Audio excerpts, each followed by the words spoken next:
Welcome to Gospel Diaries, a platform that offers a unique avenue for artists to share their stories, to express their thoughts, emotions, and personal journeys. Today we're with Nick Allen of the Rance Group. Who's at the door? Hey, Eric. What's up, man? Come on in. It's good to see you, bro. See you.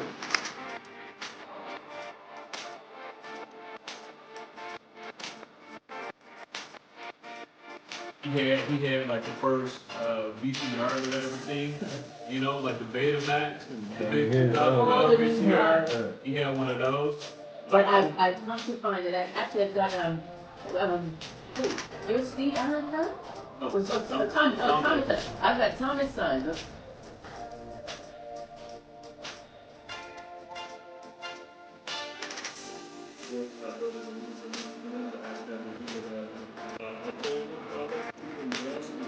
You need to know that there is something about the name Jesus.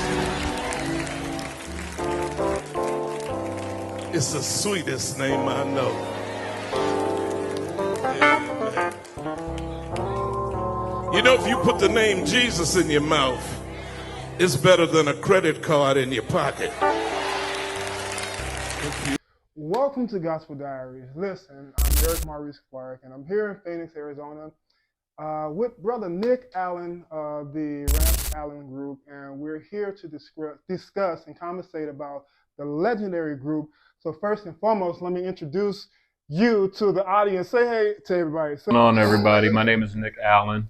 I am the drummer for the Rance Allen Group. The Rance Allen Group is Tom, Steve, and Rance Allen. And I just kind of, was able to be a bystander on history. So before we even get into your experiences with the Rance Allen Group and your history with them, let's talk about your humble beginnings. I looked at an interview with your uncle Rance, and you could tell that he was that family is close. You all have a very close knit family, because if I'm not mistaken, he said he lived with his grandmother next door or across the street. Her mother lived, and then either next to that, his mother lived. So you are close. So talk about being with the Allen family at home. So you're right. You're right. What happened when they were kids is that there was a street called Elmira Street. That's where they had the three houses at. And it was my grandmother, Emma Pearl, who is Bishop Rance's mother. She lived in one house, and she had 12 kids, actually. And it's little tiny. The house is probably maybe 600-700 square feet, or a square, yeah. But anyways, yeah, she had the one house. Grandma, we called her Sis. She had one house, and then Sis's mama had the house that was next door to that. And so, yeah, but my Uncle Rance actually lived with his grandma. When he was born, for some reason, she took to him. I think it was that when he was about 4 or 5, he told my great grandmother Sis that he wanted to be a preacher. And that's all he had to say. She took him in and basically raised him by herself. And she would like in the mornings before he went to school, he had to preach a sermon to her. When he got home, he had to preach a sermon. So she basically made his life about preaching. All because he said, I wanted to preach. Today's society, I believe, if parents were more attentive to what their children are doing or, are interested in doing, that could help shape and mold their future. Molded and cultivated him into the preacher that he became. And I mean, from the age of 5, she had him standing on top of, and, they started, because he started traveling, like the little tri-state area, right there, Michigan, Ohio, Pennsylvania. He was doing those areas at 5. Your dad, first of all, the Rance Allen groups consist of Tom, Rance, and Steve. And if I'm not mistaken, is Tom your father? Tom was my dad. Okay, Yeah. so Now, how did you put that together that Tom was my dad? Did I tell you that? listen, no, you didn't tell me this now, but I'm going somewhere. You know how they say at church, stay with me. I'm going. Okay. We can stay with you. We gonna stay with you. Okay, Doc. okay. So, I listened to your uncle Rance talk about how his grandmother would write the sermons out for him. Mm-hmm. Your dad was a percussionist. Yeah. Did your dad kind of train you up in that field? You know what? So this is the way that it worked. When the way that my dad actually started playing Mm-hmm. was he started playing because my uncle Rance showed him how to play. Yes, my uncle Rance. So not only did he start preaching early, at 5, he also started learning his musical gifts. Mm-hmm. A lot of people don't know that my uncle Rance could sit down to pretty much any instrument and play it. Mm. He played bass, he played piano, he played guitar. Mm-hmm. I've seen him play. I've seen him play the banjo once. I've seen him play the trumpet. Mm-hmm. He was like, like one of them cats. We grew up Mm-hmm. musicians. Mm-hmm. We know cats who can sit down Mm-hmm. and thoroughly play everything. Mm-hmm. My uncle Rance was like that. Mm-hmm. He could just grab an instrument and you give him 10 minutes and he's playing it. Mm-hmm. And so he began that, and all throughout high school, my uncle Rance actually they had like a show band Mm-hmm. that was in high school, like a jazz band, Mm-hmm. concert band. And so my uncle Rance's favorite instrument was drums. Okay, initially it was drums, Mm-hmm. and so he was known for in the high school, jazz band. Mm-hmm. When it came down to the drum solo, my uncle Rance was known for just blazing these drum solos. Mm-hmm. And so that was the way that when he wanted to start a band, he actually taught my dad how to play. Mm-hmm. And then my dad started playing, and then my uncle Stevie was on the bass. Mm-hmm. He taught my uncle Stevie how to play Mm-hmm. the bass. Mm-hmm. Yeah, my grandmother, Emma Pearl. Mm-hmm. And by the way, my daughter, she's not here. Mm-hmm. She's here somewhere. She's around here somewhere. Okay. My daughter, my grandmother, her name was Emma Pearl. Mm-hmm. So my daughter's name is Emma Pearl. Okay. By the way. Okay. Yeah. Okay. So, but as far as like the family, it was 12 of them. As far as like we So it's 12 people in one. That's right. It was 12 people in one house, but I don't think that they were all there all at the same time. Okay. Because when my grandmother Emma Pearl, when she was actually had her last child, Mm-hmm. my dad was probably in his 30s. For everybody on the east side of Monroe, Michigan, everybody knew her as Ma, Mm-hmm. and she actually she was a musician too. Mm-hmm. She played guitar and she Mm-hmm. played piano. And so when she was a little girl, she would, because she was raised in Detroit, Mm-hmm. and she would actually play guitar and piano on a street corner. Yeah. Really? Mm-hmm. Yeah. So that's actually where my Uncle Rance's like talent came from, was Makes from her, sense. like the musical Mm-hmm. ability. And so as far as like the family life, it's a big family, you know what I'm saying? Mm-hmm. So to get together like often didn't really happen, but there was still love. Mm-hmm. You know what I'm saying? Mm-hmm. Like we would spend the night over Grandma Ma's house, like once a month, something like that. It was still a cohesive family. Wow. Just being raised, amongst, a great family. You know what I'm saying? It's just a beautiful thing. Yeah. Yeah. And that's something to take to heart because, as you grow older, you find that just something as small as that, having brothers, having a household to Mm-hmm. live, a roof to live under, is really large to some people. Some people don't even know who their father or their mother is. They were living on the street as long as they can remember, but to have memories like that, you know what I'm saying? We are definitely grateful. Yeah. Definitely Definitely grateful, man. Look, man, sometimes, man, when it comes on to family, man, it's just about that love and that support, Mm-hmm. that you have, man. Mm-hmm. Like people don't know that, like my Uncle Rance not only was, my uncle, but he was also my godfather. So I spent so much time with him. Mm-hmm. As a kid, he really kind of like took me under his wing.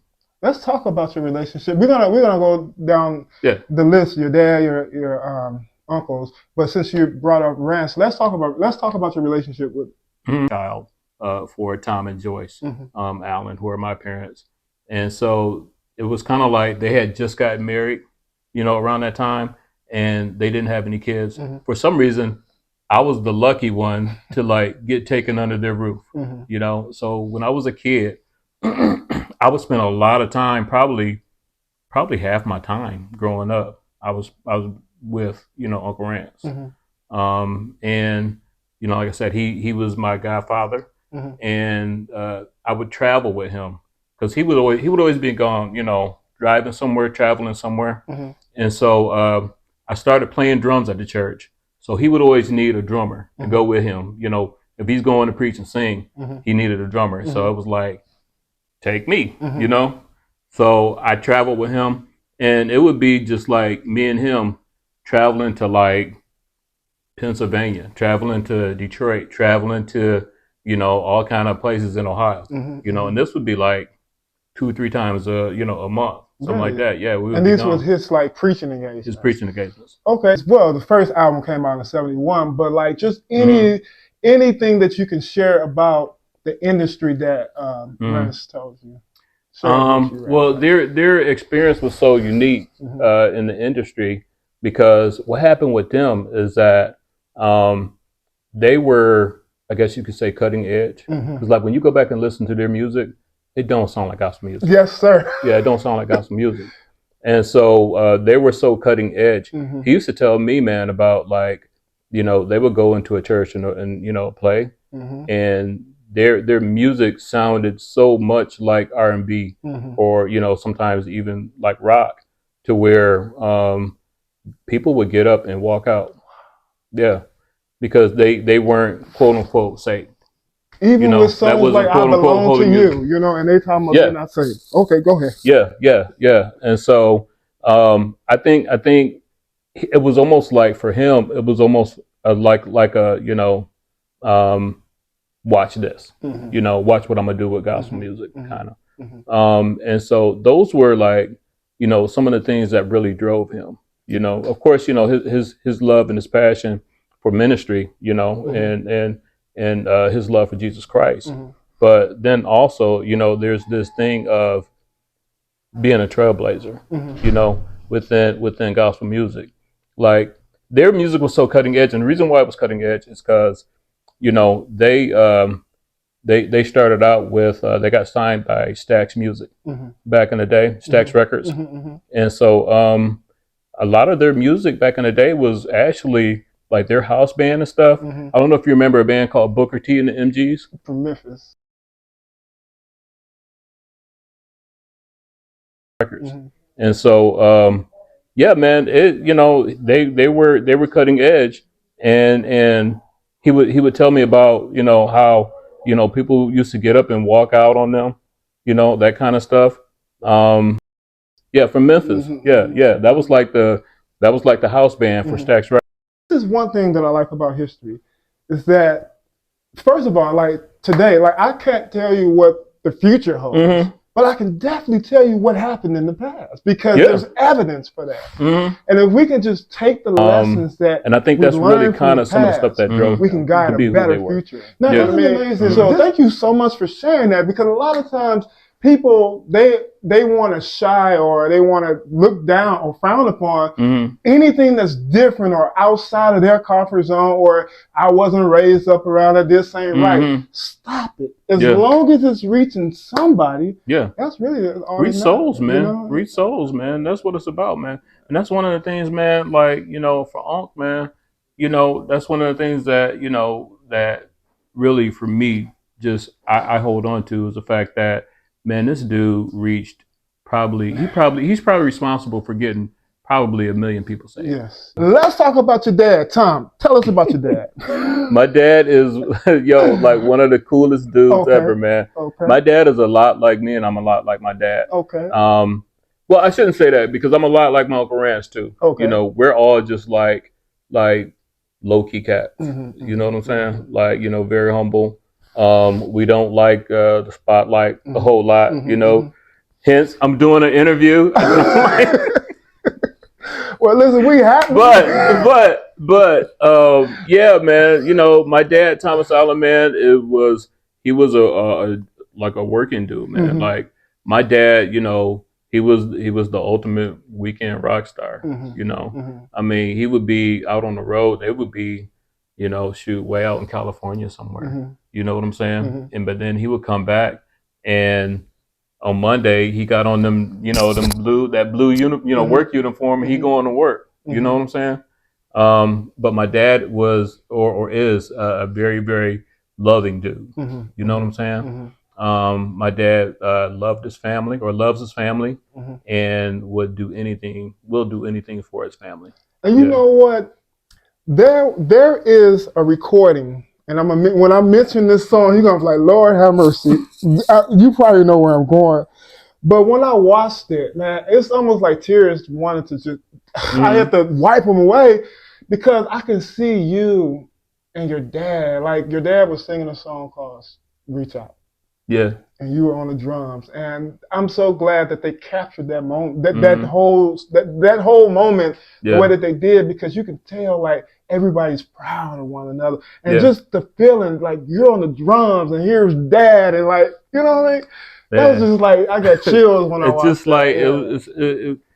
it was a just an incredible feeling, man. Mm-hmm. Like, you know, like that song "Reach Out" is even special, man, because my dad, you know, if you know him, Mm-hmm. you know that he's just like Wow. a real low key individual. Mm-hmm. You know what I'm saying?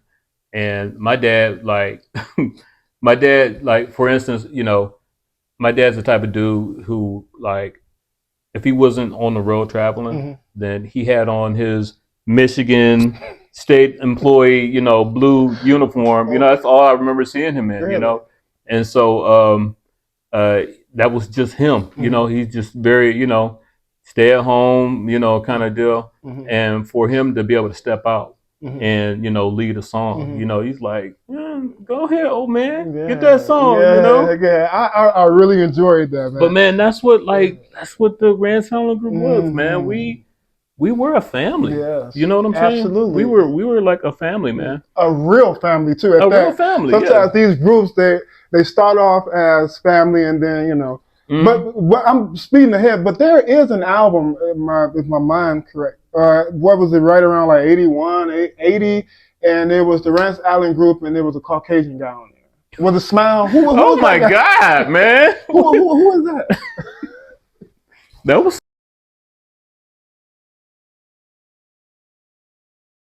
yeah, that Okay, was Kurt Beyer. okay, He was a part of the group. okay, They okay, so they wanted to have a percussionist, okay. and so originally the original percussionist that they had Mm-hmm. was that was my dad's friend. Oh, okay, He was that was Kurt Beyer, man. okay, okay, Yeah, that okay. was when Esau decided to step away from the group. Then there was Kurt actually was the sound guy who was traveling with him, running sound initially, and he went from because Kurt was also a drummer. Mm-hmm. Okay, and so and I think that's the reason why him and my dad were friends because Mm-hmm. they were both drummers, and so when they just felt like, well, you know, we can use a percussionist, Mm-hmm. they asked Kurt to, you know, hey, get away from the sound, and we're gonna ask you to join in and Mm-hmm. actually start, you know, playing, you know, percussions, Mm-hmm. and that's the way Kurt ended up being in the group. Wow. Mm-hmm. Yeah, I only saw him on one album. Now, Yeah, he was just on one album. okay, yeah, Yeah. that was pretty cool. Mm-hmm. I can't believe you brought up Kurt, man. Oh yeah, we got some more things to cover, but we got to talk about Steve before we take our first break. Let's talk about your Uncle Steve. Uncle Steve? My Uncle Steve, one of the smartest cats I know. Okay, now is he the wait? One of them is a physical trainer. He's a physical is that therapist. your dad or is that Steve? How did you know he was a physical therapist? I'm just thinking it's in my head. How do you know this? What? What? This is what I do. I guess so. I didn't. Okay, yeah. He's a physical therapist. Oh, Yeah. Steve. Yeah. Steve Okay. Yeah. Okay. My Uncle Steve, like I said, one of the smartest dudes that I know. Mm-hmm. he actually was back in the day. He was a pipe fitter, like he local union pipe fitter, and he decided he didn't want to be a pipe fitter anymore, and so he elected to quit his job and he started going to college. Yeah, very very smart, with financially savvy. I mean, to be a pipe fitter and then decided you just want to quit your job. You know what I'm saying? And go to school with no financial backing. That's financial savviness right there. And that's what he did. He quit his job and he went to school. And I remember him going back. He went to Wayne State University. That's where he graduated from. Indiana, is it? No, it's in Detroit. Oh, Wayne okay, State University. Okay. And so, yeah, like I said, he went to Wayne State University and he graduated their physical therapy program. And then he went to work as a physical therapist, and he's still working to this day. Wow. My Uncle Steve is like 70. Don't get me lying. I want to say 70 or 71. Okay. Something like that. Still working to this day. 71. And still on top of his game. I'm trying. So your dad, I think, was that 1946? If it 1946, I think. Man, how do you know what? How do you know when my dad was born, man? I'm thinking. So I think So crazy, man.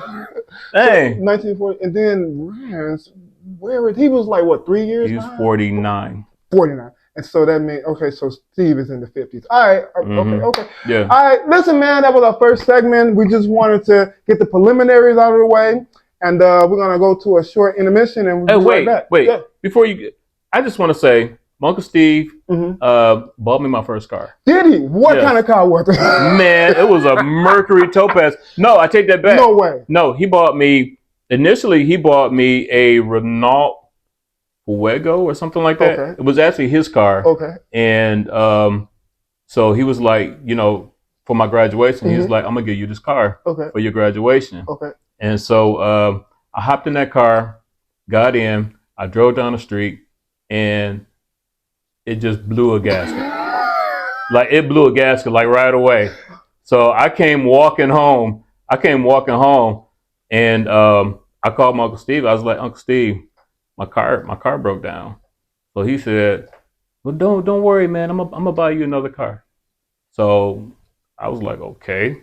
So I gave him like 6 months, and I started shopping for cars myself. I said, I'm gonna go look at me some cars. And I called my Uncle Steve and I said, hey, they got this car at the auto lot. You said you was gonna buy me a car. Is you still gonna buy it?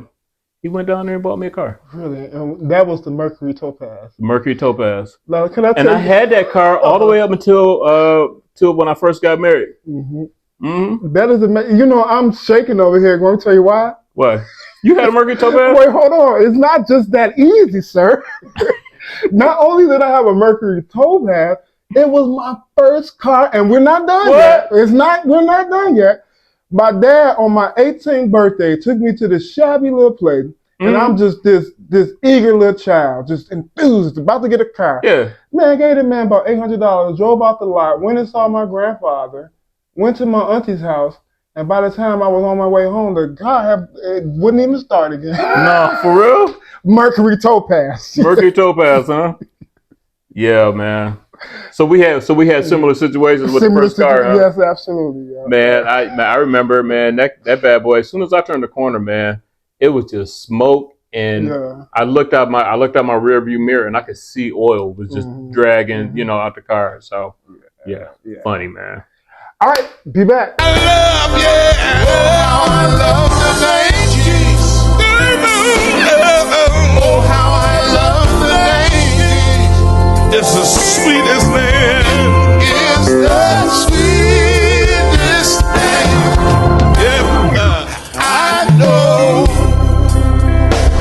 Some people say I'm crazy, but I can't explain the power that I feel, yeah.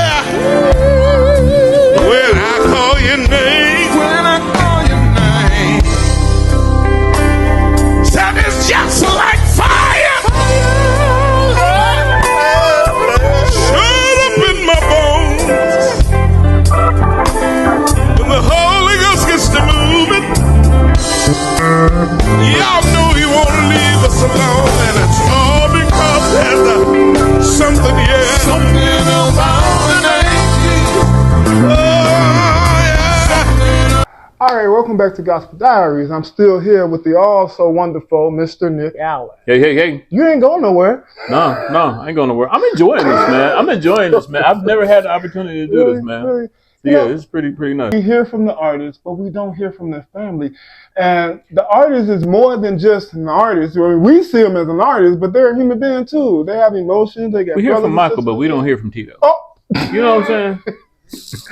All right, so let's talk a little bit more about the family. Yeah. Talk about some of the Christmas gatherings. Man, look, man, we have this thing every single year, man, where the family will get together for Christmas parties. Now, I don't make it to all of them, but when I do make it, man, it's one of my favorite things to do, man. Is going to the Christmas party. When Uncle Rance was alive, man, he would attend. You know, he'd be at the Christmas party.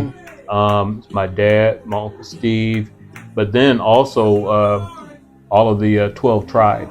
You know, it's all of them and their children. You know, they man, and it's a great time because we are a musical family.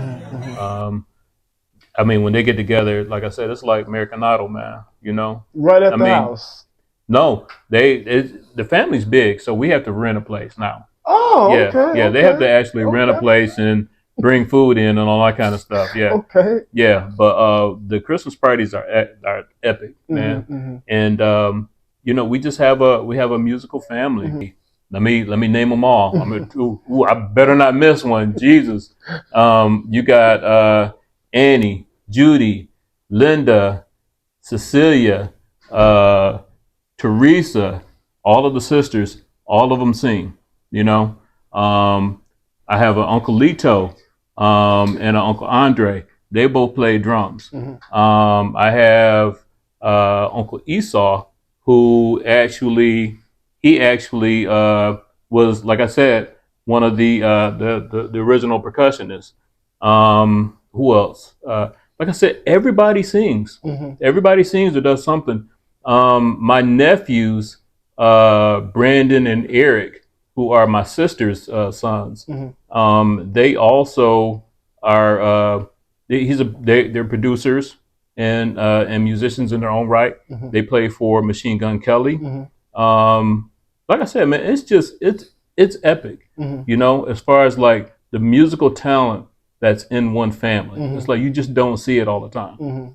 Kind of be now what singing the repertoire of the Rance Allen group, or some of it because they recorded. They actually recorded with the Rance Allen group. Really? Yeah. Your aunties? Yeah. There's a song called "I'm So Satisfied." Okay. That they did back in the day, and those are my aunties singing on that. Yeah, on that track. There's a song called "I'm So Satisfied."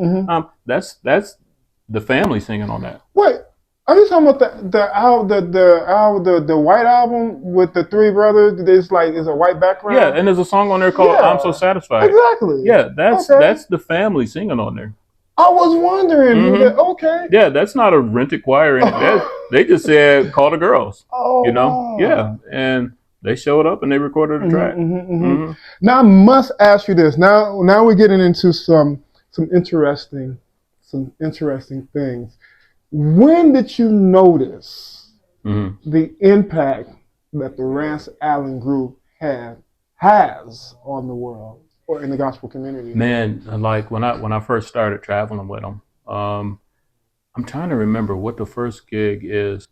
So the first time I actually played along with the Rance Allen Group, it was kind of a situation where for some reason they decided that, you know, they didn't want to play the instruments because my dad was on the drums, my Uncle Steve was on the bass, and we were at a church in Youngstown, Ohio, and my dad was playing, and my dad supposedly, quote unquote, said that he caught a cramp while he was playing the drums, and so he waved me over, like, you know, like almost like, you know, like a football player, you know, I'm hurt, come on, you know, sub in. And so I got up and I started playing, and I never gave the job up. You know what I'm saying? But as far as like realizing their impact, just traveling with them on gigs, man. You know, things like going over to Ireland, you know, and we were doing concerts over in Ireland, and we got out one day and we went to go see some of the stores, see some of the sites in Ireland, and I remember this older white guy walked up to my Uncle Rance with this thick Irish accent, and he looked at him. He said, "Rance Allen?" My Uncle Rance said, "Yeah." And he said, "I have all your records. Wow. I have all of your records." He said, "It's just a pleasure." This guy is from Ireland. You know what I'm saying? But I mean, we would just meet, you know, different people on the road, you know, and like just being out in public with him, you know, it would be like you would just like people who you just wouldn't think knew him, you know, they knew him, you know, and it was like when you see that, and then you start seeing just, you know, all the people who attended the concerts and all that kind of stuff, you know, we did concerts, man, in front of, you know, 16,000 people before, you know, and that, you know, seeing that impact, you know, it was like, man, this really is a big deal, you know.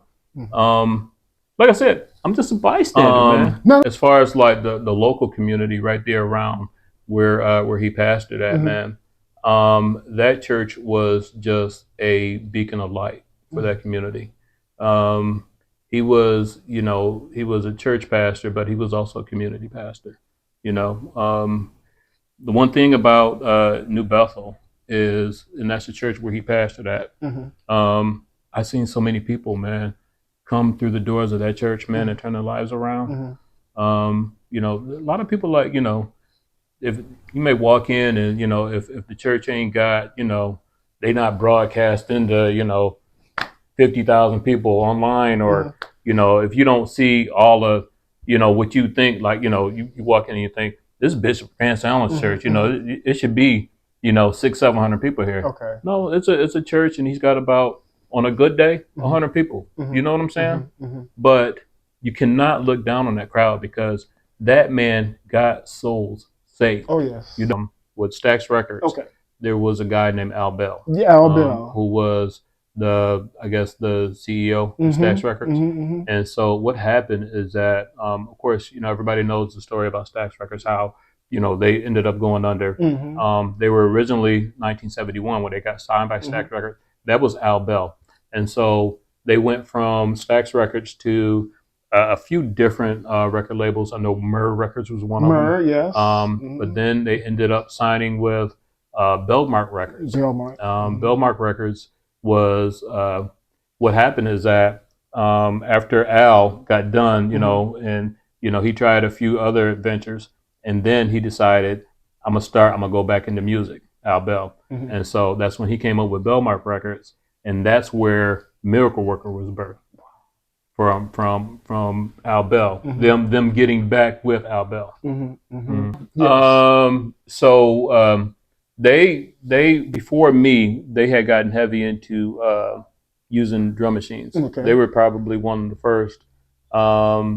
first gospel groups to, you know, get into drum machines. You know, as a matter of fact, back in the day, they had this drum machine. It was called an Oberheim or something like that. But, you know, and then I went and I studied the Oberheim and all that kind of stuff, and kind of find out it was actually the drum machine that was used on a lot of, you know, rap projects back in the day.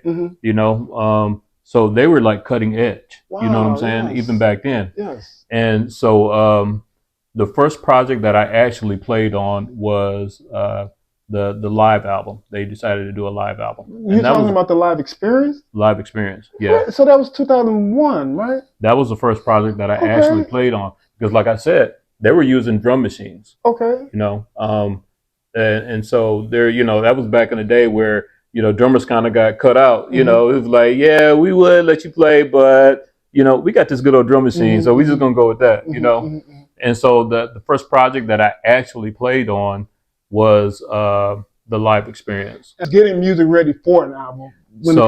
So I would be remiss if I didn't mention the rest of the guys that were in the band. Because we played together as a band for 30 plus years. So the band for the Rance Allen Group was Chris Bird. He was our chief musician. He was the guy who, hey, play your part. If your part ain't right, I'm gonna check you. That Chris Bird. He was the musical director. You had Courtney Dwight, who was currently Courtney was our second keyboard player. Okay. And Courtney's actually on the road. He's musical director for Music Soul Child. So we had Courtney Dwight. We had this crazy cat. His name was Gordon Henry. And boy, G on that bass. When you hear that, that's Gordon Henry. Okay. Monster. Okay. A monster. And then you had Terry Faison on guitar. Terry was the chord master. I mean, Terry, like he had 6 fingers on one hand and 8 fingers on the other hand. I mean, just killing. And then, of course, me on the drums. That was the band for the Rance Allen Group. As far as like how we prepared music and all that kind of stuff, Chris was in charge of the format of the record, how the formatting was going to go. My uncle trusted Chris for putting a lot of the arrangements and all that kind of stuff. Of course, my uncle had, say so. He knew what he wanted to hear, but he trusted Chris Bird to put it together. And so that's basically how, when you talk about putting a project together, it was just, a working relationship, that started with Chris Bird.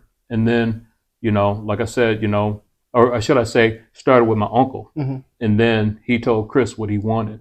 And then Chris was able to pull that out. And then, he had, input from my dad and my Uncle Steve. Of course, they had their input, so it was just like a working relationship. Everybody played their part.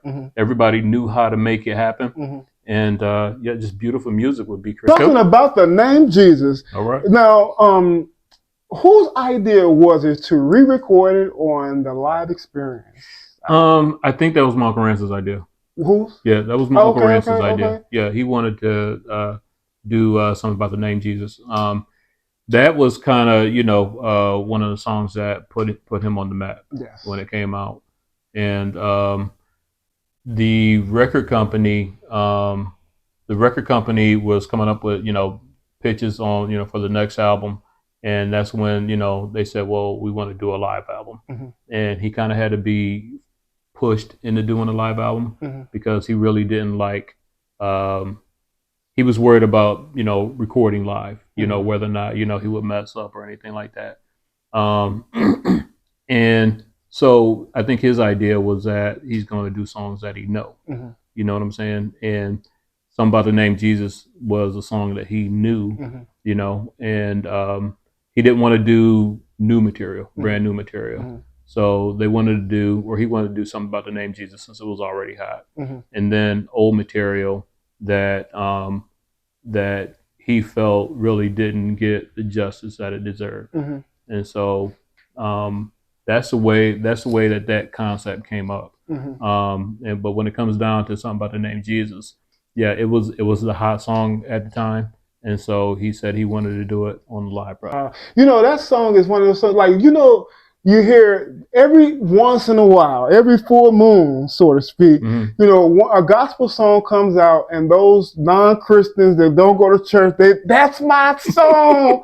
That's their song. Like, it was people that probably didn't even know what the inside of a church looked like. I even heard like just last week here in town they had a meeting for HBCU students over at the GCU arena, and so they had a DJ who was playing the event, and this is like an arena full of college students or potential college students, and the DJ in the middle of his set.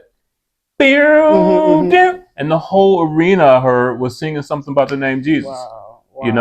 Yeah. So I mean, the song has impact, man, and that's what I'm saying, man. Like, not everybody is going to fit into that four wall structure. You know, man, look, man, God is so great, man, to where He gonna find you where you know where you at. You know what I'm saying? That's the beauty about our God. Everybody is gonna have that opportunity to accept Christ. You know, and I really, really, honestly believe that everybody will have that opportunity. You know what I'm saying? And so, like, even with like, because when Unc did a song with Snoop Dogg, you know, they Snoop, when he did his gospel album, he decided that he wanted to re-record one of the Rance Group records, and so. Yeah, he decided to do "Bless," which was a Rance Group song. But the thing is, man, they tried to give my uncle a little flack about recording with Snoop. You know what I'm saying? But it's like, yo, man, stop it, man. Not everybody is going to fit into this four wall church thing. You know, everybody will have the opportunity to receive Christ. You know, everybody, everybody will have that opportunity, and so we can't be so up in arms, man, about you know, you out there you singing with this R&B.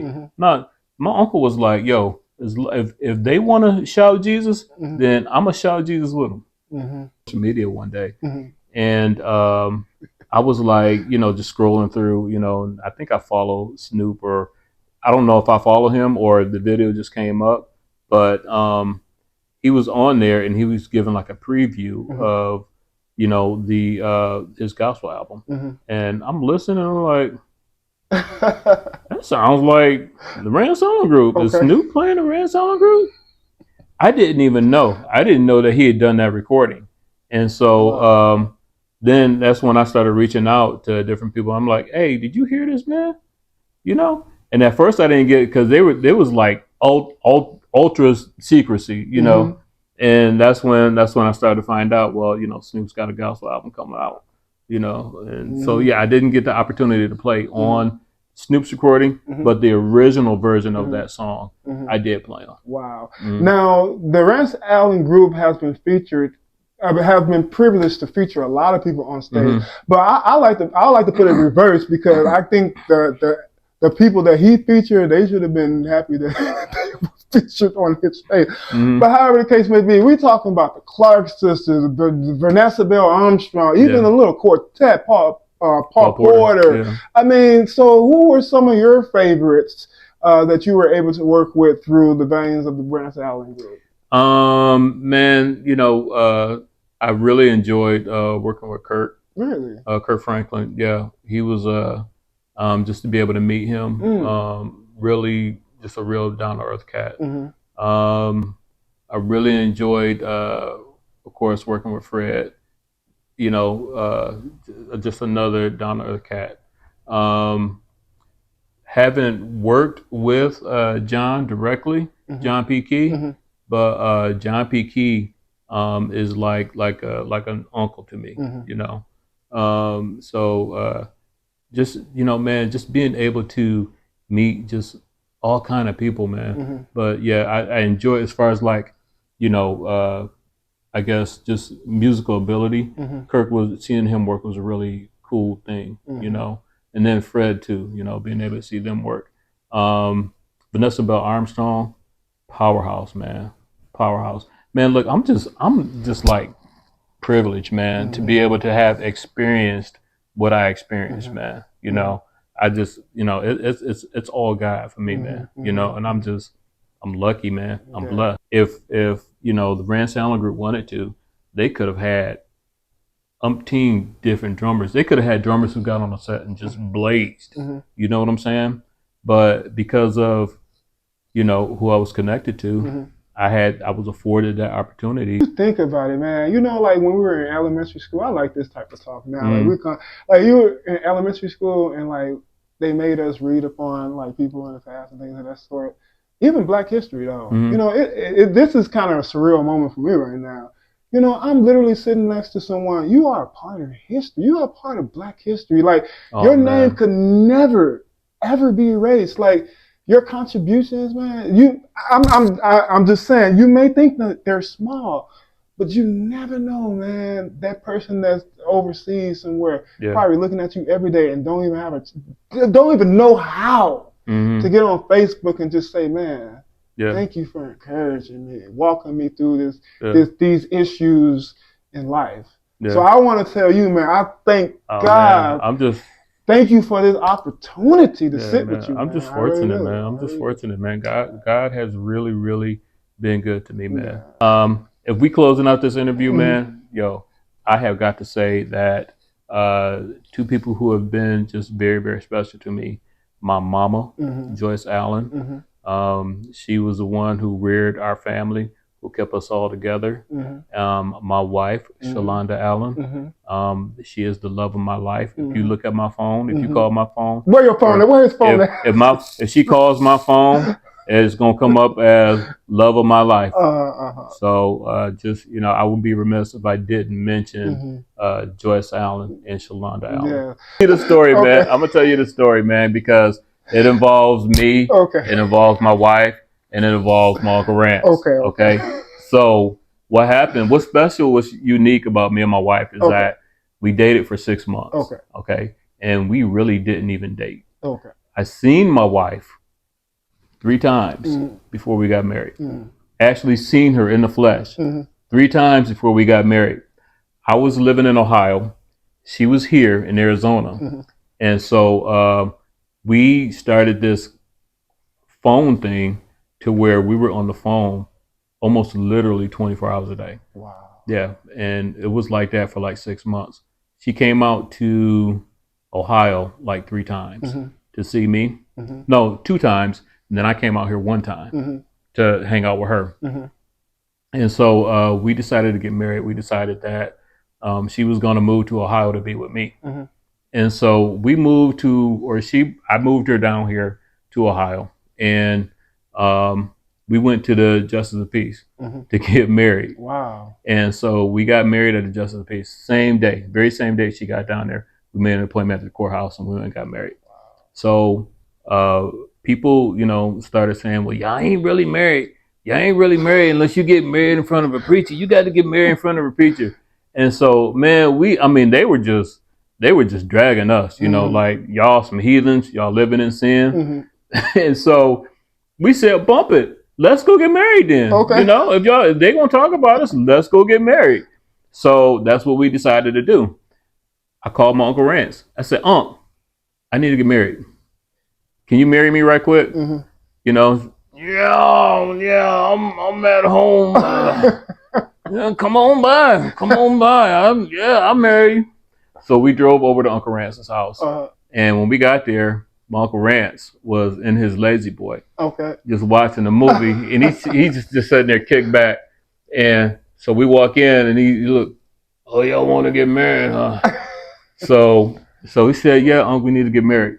So it was him, and our witness was Prophet Laurent Matthews. Wow. They were just kind of hanging out at the house. Mhm. And so Unc cuts the TV off, and he was watching the movie. He cuts the TV off, and he said, do you? He went through the whole spiel, and he says, you may kiss your bride. And so we kissed, and we stood there for a second. He looked at us, and he said, y'all want to watch this movie with me? So real. I said, nah, we just got married, huh? All right. And he clicks and he lay back and he started watching the movie. And that was it. That was the way that we got married. That's Rance Allen. Yeah. Man. Thank you for this opportunity, No, man. thank you. I really do appreciate it, man. I'm like me and my wife, we have a podcast. Yes. And we interview people and stuff, man. Mhm. And I'm used to being on the other side. I'm used to being the person who can ask the questions, Okay. instead of the person answering the questions. You know what I'm saying? We're kind of like, we when you have an analytical, mindset, you want to know different stuff. You know what I'm saying? And so this is a new experience being on this other side of the lens. So I really do appreciate it, man. Thank you. And as I say always, y'all, love on someone and you will change a life. But came in and killed him that microphone. Yeah, man. That live clip that everyone That sees. song What that song he did is with the it? Clark sisters? Yeah, the Clark sisters. No, it wasn't Oh, the that. one on the Yeah. album. Oh, My yeah. uncle never knew that song. He never heard it. He never heard He that came song. in late. She thought she was gonna sing it herself because Yeah. he was coming. They were already singing the song, and they handed him the lyrics when he walked in. And he started singing it. If you look at the song, that first when he went to that first verse, he's kind of mumbling the words because he don't know them. He's looking at them and singing them at the same time, guessing how it should sound. But then the second verse is when he actually killed it.